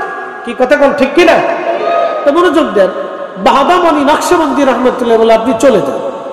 তো বৈরাম খান উজিরে আজম হুমায়ুনকে, বাদশাহ হুমায়ুনকে, মুঘল সাম্রাজ্যের বাদশাকে বললেন, বাদশাহ হুজুর এই কথা বলে দিয়েছেন তিনি কোন রাজ দরবারে দাওয়াত নেন না, তিনি আসবেন না। বৈরাম খান চলে গেলেন। আবার যা বলতে যে হুজুর বিয়াদবি নিবেন না, বাদশাহ আপনার খেদমতে আমাকে আবার পাঠাইছেন, আপনি এমন কি করলে আপনি রাজ দরবারে যাবেন দয়া করে বলেন। তারপরে আপনি যাইয়া একটু দোয়ায় যাবেন বরকতের আশায়। বাদশাহ হুমায়ুন আপনাকে দাওয়াত করতেছে। তখন আল্লামা মোল্লা আলী কারি মক্কি লিখতেছেন আল মাওরিদের মধ্যে, ঠিক সেই সময় আল্লাহর ওলি ডাক দিয়ে বলেন, বৈরাম তোমার বাদশাকে যায় বলো যদি রাজ দরবারে মিলাদ শরীফের ইন্তজাম করে। আল্লাহু আকবার। না না না না, হয় না হয় না, আরো জোরে জোরে জোরে জোরে। কি শরীফ? মিলাদ শরীফের ইন্তজাম করে। তাহলে আমি আসবো, কিন্তু বাদশার জন্য না, মিলাদের সম্মান। জোরে জোরে জোরে জোরে জোরে জোরে। ওই জমানার আজ থেকে 500 বছর আগের কথা। কত বছর আগে? 500-600 বছর আগের কথা বলতেছি, আজকের কথা না, 500-600 বছর আগে। সেই দিনে বিশ্ববিখ্যাত উপমহাদেশের শ্রেষ্ঠ নকশবন্দিয়া তরিকার শ্রেষ্ঠ আবিদ জাহিদ আলিম তিনি বলতেছেন, আমি বাদশার সম্মানে যাব না, আমি আল্লাহর রসুলের মিলাদের সম্মানে আমি সেখানে যাইয়া মিলাদ শরীফ পড়াবো, দোয়া করব। একসাথে বলা যাবে মারহাবা। তাহলে আমরা ওলিদের পথে আসি না? নাই। কে এসে বেদাত বলবে ওগুলি আমরা শুনবো, শোনার সময় আমাদের নেই। মনোযোগ দিয়ে হযরতে মাহমুদ বাহদাওয়ানি নকশবন্দি রহমাতুল্লাহ আলাইহিকে বৈরাম খান দাওয়াত দিলেন। উজির যায় বলেন, বাদশাহ মিলাদ শরীফের ইন্তজাম করেন। বাদশাহ রাজকীয় ভাবে রাজ দরবারে মিলাদের ইন্তজাম করলেন। হাজার হাজার মানুষ, হাজার হাজার আমির ওমরা জ্ঞানী গুণী হাজার হাজার মানুষ রাজ দরবারে আসছে। আল্লাহর ওলি গেলেন। আল্লাহর ওলি যাওয়ার পরে বাদশাহ হুমায়ুন নিজে পানি ঢেলে আল্লাহর ওলির হাত ধোয়াইলেন, ওযু করাইলেন, পা ধোয়াই দিলেন। একবার জোরে বলা যাবে কি মারহাবা। আগের যুগের বাচ্চারা ওলি ভক্ত ছিল, তারা জানতো ওনার সিংহের পায়ে সিংহের লেজে পাড়া দিলে মরণ ছাড়া রাস্তা নাই। অতএব সুফিরা আল্লাহর ওলিরা এ জমিনে ছিল, জমিন আছে, কিয়ামত পর্যন্ত ওলিরা জমিনে থাকবে। কোনদিন জমিন ওলি শূন্য হবে না। যে সত্যি পৃথিবীতে চেষ্টা করুক, পৃথিবীতে ওলিদের রাজত্বই থাকবে। কথা বলেন ঠিক না বেটে? প্রিয় মুসলমান, এটা আমার বাক্য না, ইমাম সুয়ুতি রাহিমাহুল্লাহ ব্যাপারে একটা কিতাব লিখছেন। আল্লাহ রসুল, আল্লাহ ওয়াদা করেছেন পৃথিবীতে কখনো অলি শূন্য থাকবে না। কোথাও না কোথাও আল্লাহ তার অলিকে নিযুক্ত রাখবে। অতএব যে যতই চেষ্টা করুক তো কাজ হবে না। এ জমিন অলিদের, এটা থাকবেই, যে কোনো মূল্যে থাকবে, যে কোনো ভাবে থাকবে। যদি কোনো এক জনপদ আল্লাহ ধ্বংস করে দিতে হয় তাও দেবে, যদি ভূমিকম্প দিয়ে মাটির নিচে নিয়ে নিতে হয় তাও নেবে, যদি সাগরকে উদ্বেলিত করিয়া হলেও মেরে দিয়ে ভাসিয়ে দিয়ে হলেও তাও নিয়ে রাখবে, যদি আল্লাহর প্রয়োজন করে জনপদে আগুন ধরিয়ে পুড়িয়ে দিয়ে হলেও আল্লাহ তার ওলির ইজ্জতকে রক্ষা করবে। এই কথাটা সারা জীবন মনে রাখবেন। যদি আকাশের পানি দিয়ে, জমিনের বন্যা দিয়ে হলো মানুষ মিসমার করে দিয়ে হলো আল্লাহ তার ওলিদের সম্মানকে রক্ষা করবে। এটা আল্লাহ পাকের ওয়াদা, কখনোই নষ্ট হবে না, কখনোই হয়েছিল না, আগামীতেও হবে না। যারা স্বপ্ন দেখে শুধু স্বপ্ন দেখেই যাবেন, কিন্তু কাজে পরিণত হবে না। জমিন ওলিদের আল্লাহর আইন অনুযায়ী জমিন চলে। আর শোনে, প্রত্যেক অঞ্চলে আল্লাহ তার কুতুব নিযুক্ত করেছেন, আবদাল নিযুক্ত করেছেন, মুজাদ্দিদ নিযুক্ত করেছেন, অলি নিযুক্ত করেছেন। এই সমস্ত কুতুব আবদালরা, অলিরা তারা সবসময় আল্লাহর জিকিরে ফিকিরে আল্লাহর ইবাদতে থাকে। কিছু আল্লাহর মজ্জুব আছে, আল্লাহর পাগল দুনিয়াতে আছে, দুনিয়া বিরাগী হয়ে আল্লাহকে পাওয়ার জন্য দিনহীন হয়ে দুনিয়ার রাজত্ব, দুনিয়ার সুখ, দুনিয়ার সমাজ, দুনিয়ার দেশ, দুনিয়ার খাদ্য, দুনিয়ার সম্মানকে জলাঞ্জলি দিয়ে তারা আল্লাহকে খুশি করার জন্য প্রতিনিয়ত আর হামেশা আল্লাহর জিকির ইবাদতে মশগুল থাকে। শোনেন, এটা কখনো শূন্য হবে না। জমিনে ওলি থাকবেই, না থাকলে কিয়ামত হয়ে যাবে। আল্লাহর আসমানে বৃষ্টি বন্ধ হবে, জমিনে শস্য বন্ধ হবে, অগ্নিগিরি উৎপাদিত হবে, অগ্নিগিরি আগুন বের হয়ে আসতে থাকবে, নানান মুসিবত পৃথিবীতে চেপে আসতে থাকবে। এজন্য ওলি ছিল, ওলি আছে, কিয়ামত পর্যন্ত ওলি থাকবে, এটা কখনো বন্ধ হবে না। মোহতারাম সুলতান বাদশাহ হুমায়ুন সেই দিন হুজুরকে নিয়ে নিজে হাত ধোয়াইলেন, পা ধোয়াইলেন, ওযু করাইলেন, সম্মানের সাথে বসাইলেন। রাজকীয় ভাবে পবিত্র মিলাদুন নবী সাল্লাল্লাহু আলাইহি সাল্লামের মাহফিল কায়েম হলো। মোল্লা আলী কারি মক্কি হানাফি রাহিমাহুল্লাহ আজ থেকে 450 বছরের গুনার কিতাব আল মাউরিদুর রাদি ফি মাউলিদিন নবীর ভিতরে তিনি লিখতেছেন, সেই দিন রাজকীয় ভাবে মহাধুমধামে মিলাদ শরীফ হয়ে গেল। হয়ে যাওয়ার পরে হুজুর দোয়া করলেন, শুধু একটু দুয়ার আশায় বিরাট বড় মিলাদের ইন্তজাম করেছিলেন বাদশাহ হুমায়ুন। তার মানে বোঝা গেল এই মিলাদ মাহফিলগুলি এগুলি আগে থেকেই চালু হয়ে আসছে। এগুলির মাধ্যম দিয়ে তারা তরিকতের, তাসাউফের, ইসলামের খেদমত দেশে দেশে স্থানে স্থানে করে গেছে। কথা বলে ঠিক না বেঠে? এগুলি চলবে, বন্ধ হবে না। মোহতারাম, আল্লাহ আমাদের প্রত্যেকের দ্বীন মিল্লাতের উপরে দায়ম কায়েম রাখুন, আউলিয়া কেরামের পথে আমাদেরকে শক্ত করে রাখুন। সকলে বলে আমিন। বন্ধুগণ আমার, আলোচনা লম্বায়িত নয়, শেষের দিকে নিয়ে আসবো। হযরত ফাতেমা রাদিয়াল্লাহু আনহার কথা বলছিলাম, ওয়াজ আমি শেষ করে দিব। যেহেতু পবিত্র মিলাদুন নবীর মাহফিল, আমার নবীর জীবনের শেষ সময়ের দুটি কথা বলে শেষ করে দিব। হযরত ফাতেমা রাদিয়াল্লাহু আনহার জিন্দেগি বড় কষ্টের মধ্যে গেল। আল্লাহর নবী অসুস্থ হয়ে গেলেন, ইন্তেকাল হয়ে যাবেন। 12 তারিখ সোমবারে নবীজি দুনিয়াতে আসছেন। আবার এই 12 তারিখে নবীজি দুনিয়া থেকে চলে গেছেন। নবী আমার অসুস্থ, খুবই দুর্বল হয়ে গেলেন। আল্লাহর নবী ফাতেমাকে ডাকলেন, সাহাবীরা রে, আমার ফাতেমারে একটু ডাকেন, ফাতেমার সঙ্গে দুটি কথা বলবো আমি। হযরত ফাতেমা রাদিয়াল্লাহু আনহাকে ডাকা হলো। ফাতেমা দৌড়ায় গেলেন বাবার কাছে। বসে বসে ফাতেমা রাদিয়াল্লাহু আনহা কাঁদতেছিলেন। আল্লাহর নবী ডাক দিয়ে বললেন, ফাতেমা রে, কি জন্য তুমি কাঁদো? ফাতেমা বলতেছে, আব্বা জান, আপনার বিরহ বেদনার চিন্তায় কাঁদতেছি। আমার আপনি এতিম বানায় চলে যাবেন, কি করে আমি ফাতেমা সহ্য করবো? আব্বা জান, বিরহ বেদনা আমি কাঁদি। কোরআন শরীফ আল্লাহ বলে দিলেন, ওয়ালাল আখিরাতু খায়রুল লাকা মিনাল উলা। হুজুর, দুনিয়ার জিন্দেগির চাইতে পরকালের জিন্দেগি আপনার জন্য উত্তম হবে।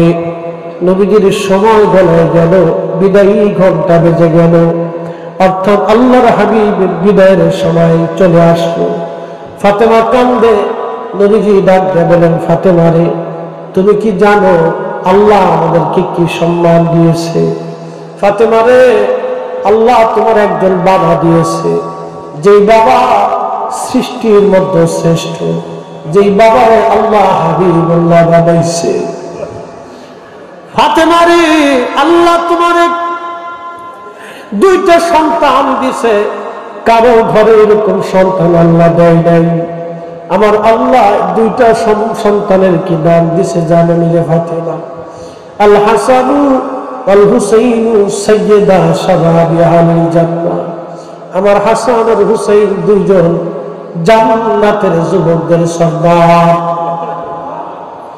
ফাতেমা রে, তুমি কি জানো কুরাইশ পরিবারে বনু হাশিমের ভিতরে তোমার বাবার পরিবারের চাইতে শ্রেষ্ঠ পরিবার পৃথিবীতে আর কারো নাই রে ফাতেমা। আল্লাহ আমারে আহলে বাইত বানায় দিছে রে ফাতেমা। এই পরিবারের চাইতে দামি পরিবার আর দুনিয়াতে নাই। ফাতেমা রে, তুমি কি জানো আমার পরিবারকে কত বড় মর্যাদাশীল আল্লাহ বানাইছে?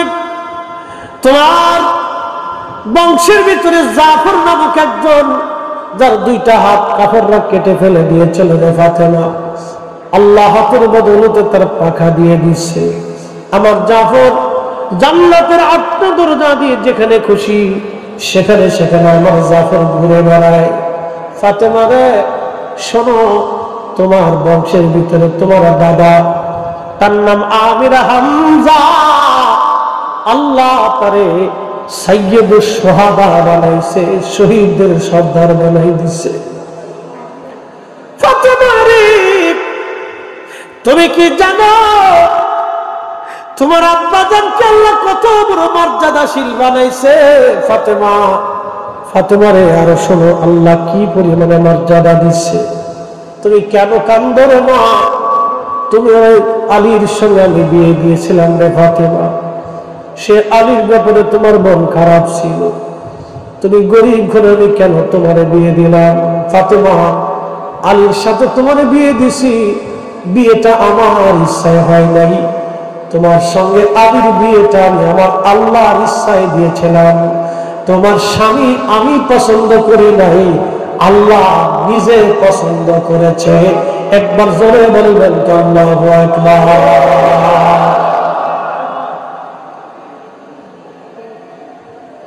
চিন্তা করেন তো কত বড় দামি পরিবার। আল্লাহর নবী ডাক দেখে, ফাতেমা মন খারাপ করো না, তুমি আমার তোমার কানটা আমার কানটা আমার মুখের সামনে লাগাও। হযরত আল্লাহর নবী কানে কানে কি যেন বললেন। ফাতেমা হাসতে লাগতেছে, মুস্কি মুস্কি হাসতে হাসতে বের হয়ে আসে। আম্মা জান আয়েশা সিদ্দিকা ডাক দিয়ে বলতেছে, ফাতেমা একটা বিষয় বুঝলাম না, তুমি প্রথমে কাঁদলা পরে হাসলা, কারণ কি? ফাতেমা রাদিয়াল্লাহু আনহা ডাক দিয়ে বললেন, আম্মা জান, আমাকে নবীজি প্রথমে বিরহ বেদনার কথা বলেছেন। নবী বলেছেন আমাদের ছেলে বলে চলে যাবে। বাবার বিরহে আমি কাঁদতেছিলাম, কিন্তু আমার নবী আমার আরেকটা সুসংবাদ দিয়েছেন কানে কানে। বলে কি সংবাদ? ফাতেমারে বলো। আল্লাহর নবী বলছেন, ফাতেমা আমার ইন্তেকালের পরে আমার পরিবারের মধ্যে তুমি প্রথম মারা যাবা, আর একসঙ্গে আমরা দুই মা এবং বাপ বেটি একসঙ্গে জান্নাতুল ফেরদাউসে আমরা একসাথেই থাকবো।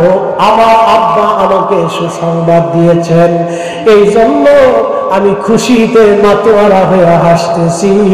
একবার জোরে বলা যাবে কি ইয়া রাসূলুল্লাহ। জিব্রাইল 3 দিন পর্যন্ত নবীজির কদমে আসলেন, খোঁজ খবর নিলেন। ৪র্থ দিন জিব্রাইল আর আজরাইল আলাইহিস সালাম একদম একসাথে আসছে।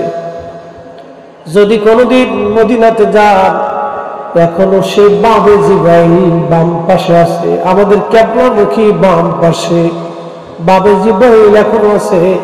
যেই দরজা দিয়ে জিব্রাইল আসে, বামে জিব্রাইল দিয়ে জিব্রাইল আর আমিন আমার নবীজি ঢুকলেন, আজরাইল দুইজনে ঢুকলেন, সালাম দিলেন। নবীজি ডাক দিলেন, জিব্রাইল আপনার সঙ্গে উনি কে? বলে ইয়া রাসূলুল্লাহ, উনি সেই ব্যক্তি যে মায়ের কোল থেকে সন্তান ছিনিয়ে নেয়। উনি সেই ব্যক্তি বাবার কোল থেকে সন্তান কেড়ে নিয়ে যায়। হুজুর, উনি সেই ব্যক্তি সন্তানের কোল থেকে বাবারে নিয়ে চলে যায়। উনি সেই ব্যক্তি সন্তানদেরকে এতিম বানায়। উনি সেই ব্যক্তি যিনি ডাক্তারের সামনে থেকে রোগী নিয়ে চলে যায়। উনি সেই ব্যক্তি মালাকুল মউত। কোরআন আল্লাহ বলেছেন ফাইন্নাহু মুলাকিকুম, এই ব্যক্তির সঙ্গে সৃষ্টির সবার মুলাকাত হবে, সব মানুষের মুলাকাত হবে। হুজুর আমার সঙ্গে আজকে তিনারে আল্লাহ পাঠায় দিয়েছে। জিবরাইল ডেকে বলেন হুজুর জীবনে কোনদিন আর বুঝি এই দরজা দিয়ে ঘরে আর আসা হবে না। হুজুর 1,24,000 নবী রাসূলের কাছে আমি ওহী নিয়ে আসছিলাম, আপনি নবীর কাছে আমি 22,000 বার আসছি, আর কোনদিন আপনি নবীর কাছে আমার আর আসা হবে না। ইয়া রাসূলুল্লাহ আজকে থেকে আপনার কাছ থেকে চিরদিনের জন্য আমি বিদায় নিয়ে চলে যাব। হুজুর কোনদিন ওহী নিয়ে আর আসার বুঝি সুযোগ আজ আমার আর হবে না। জিবরাইল সাহাবীরা হুজরা শরীফের বাহিরে মসজিদে নববী রিয়াজুল জান্নাহ, নবীজির মিম্বার শরীফ থেকে রিয়াজুল জান্নাহ, এখানে সাহাবীরা বসে আছে। চোখ টলমল প্রত্যেকজন সাহাবী, কোন কোন সাহাবী বসে বসে কাঁদতেছে। কি সংবাদ আসে আজ? আল্লাহর নবী নাকি আমাদের মাঝে বেশি অসুস্থ হয়ে গেছে। হযরত আবু বকর, ওমর, উসমান, আলী, তালহা, জুবাইর, বেলাল রাদিয়াল্লাহু আনহু পাগল পাড়া। কি সংবাদ আসে আজকে? সাহাবীরা পাগল পাড়া।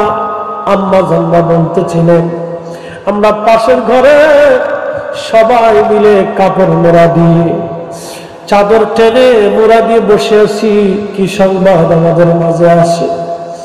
রাসূল কি দুনিয়াতে থাকবে নাকি না চলে যাবে? উম্মতের কঠিন দিন আসবে নাকি? রহমতের নবী আমাদের মাঝ থেকে বিদায় হবে নাকি চলে যাবে নাকি? খুব চিন্তিত আমরা। যদি রাসূল না থাকে রে বেঁচে থাকবো কার জন্য? যদি রাসূল না থাকে কি ফায়দা হবে দুনিয়াতে? সবাই চিন্তায় পেরেশান। এমন সময় আজরাইল ডাক দিয়ে বলেন ইয়া রাসূলুল্লাহ, আল্লাহ পাক আমার হুকুম করছেন আপনার দরবারে পেশ করার জন্য। আপনি যদি অনুমতি দেন জান কবজ করে আপনাকে নিয়ে যাব, আর অনুমতি যদি না দেন আপনাকে রেখে চলে যাব। যতদিন মন চায় আপনি ততদিন দুনিয়াতে উম্মতের মাঝে থাকবেন। আল্লাহর নবী জিবরাইল আলাইহিস সালামের দিকে তাকায় বললেন জিবরাইল হুকুম কি আল্লাহর এরকম? জিবরাইল ডাকতে বলেন হ্যাঁ ইয়া রাসূলুল্লাহ, আল্লাহ আজরাইলকে পাঠাইছে আপনাকে নিয়ে চলে যাওয়ার জন্য। হুকুম দিছে আপনি এজাজত দিলে আপনাকে নিয়ে যাওয়া হবে, আর এজাজত যদি না দেন আপনাকে রেখে চলে যাওয়া হবে। হুজুর তবে আমার মালিক আমার আল্লাহ আপনার দিদারে আগ্রহী হয়ে আছে, আপনার দিদারে আল্লাহ আগ্রহী হয়ে আছে, আপনার দিদারে আল্লাহ আগ্রহী হয়ে আছে। আল্লাহ তুমি ডাকতে বলতেছে আজরাইল আমার মাসুক আমার আল্লাহ আমার দিদারে আগ্রহী। আজরাইল আর দেরি কইরো না, এবার আমাকে নিয়ে চলো, আর আমি থাকবো না। আজরাইল বক্ষ মোবারকে হাত দিলেন। নবীজি ডেকে বলেন আজরাইল আমার কষ্ট হয়। আজরাইল বলতেছে আল্লাহর কসম করে বলি ইয়া রাসূলুল্লাহ, সৃষ্টির মধ্যে আপনার জান কবজের ব্যাপারে আল্লাহ আমাকে সতর্ক করে দিয়েছে। যদি আপনি নবীর কষ্ট হয়, যদি নবীকে আমি ব্যথা দেই, কষ্ট দেই, আমি যদি আমার সীমানার বাহিরে চলে যাই, আল্লাহ আমাকে জ্বালিয়ে পুড়িয়ে শেষ করে দেবে। রব্বুল কারীম আমাদের সতর্ক করে দিয়েছেন, আপনার জান কবজের ব্যাপারে এত সতর্ক করলেন আল্লাহ, যদি আমার বেয়াদবি হয়ে যায় সর্বনাশ হয়ে যাবে আমার। হুজুর, আপনার আগে এবং পরে আপনার মতো কারো সঙ্গে আর এরকম আচরণ করা হবে না, কারো কাছ থেকে ইজাজত নেওয়া হবে না, অনুমতি নেওয়া হবে না। ইয়া রাসূলুল্লাহ, একটু কষ্ট হবে, ধৈর্য ধরেন। আপনার চাইতে এত আসানে কাউকে নেওয়া হয় নাই, আর কাউকে আল্লাহর দরবারে নেওয়া হবে না। তখন আমার নবী ডাক দিলেন, আজরাইল, তোমার কথাটা বলে দিয়ে যাই, আমার উম্মতের কষ্ট দিও না, আমার উম্মতের কষ্ট দিও না। আমরা সেই নবীর উম্মত, ইন্তেকালের সময় যে নবী আমাদেরকে ভুলে নাই, আমরা জীবন চলে যাবে, নবী ভুলতে পারবো না। হাত উঁচা করে বলেন ঠিক না বেঠে?